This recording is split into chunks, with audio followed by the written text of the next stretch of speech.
Now, let's go over to Tom's Hardware because, the guys who have been the de facto standard reported on hardware for a lot of decades at this point.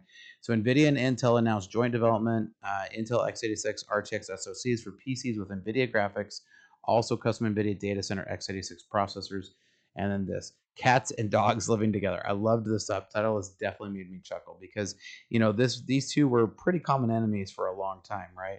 So, definitely rivals here. But the product includes x86 tightly fused with an NVIDIA RTX graphics, right? So that's what we're talking about here. Now, additionally, NVIDIA will buy $5 billion of Intel common stock, which is currently only at $23, representing roughly 5% ownership in Intel. It's in the very early stages. There's obviously going to be a ton of regulatory tape, and this is going to take a long time to get through.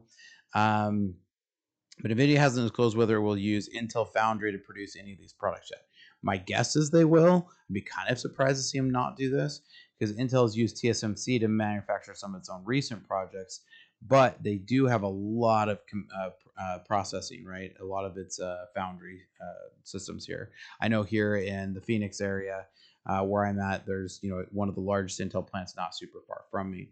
But in either case, NVIDIA has been mulling using Intel Foundry since 2022, has fab test chips there, and participates in the U.S. Department's RAMP-C project. The DoD project involves NVIDIA already making chips.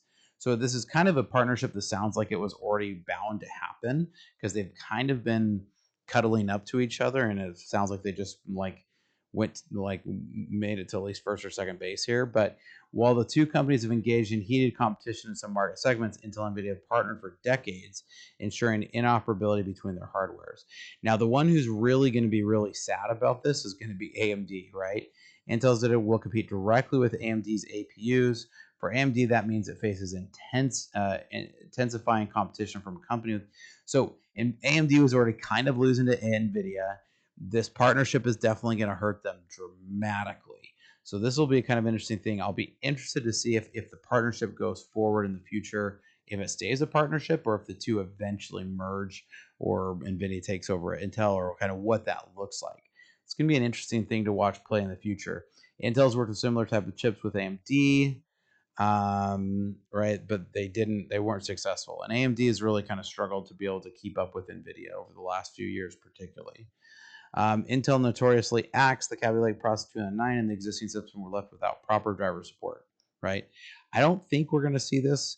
We're told that both Intel and Nvidia were responsible for their own respective drivers in the new modules. That'll be kind of interesting. We're going to see how well these two can play together, right? Like I said, cats and dogs, right? Cats and dogs. If you like this clip, make sure you check out the full Startup Hack Live video here because we've got lots more for you today.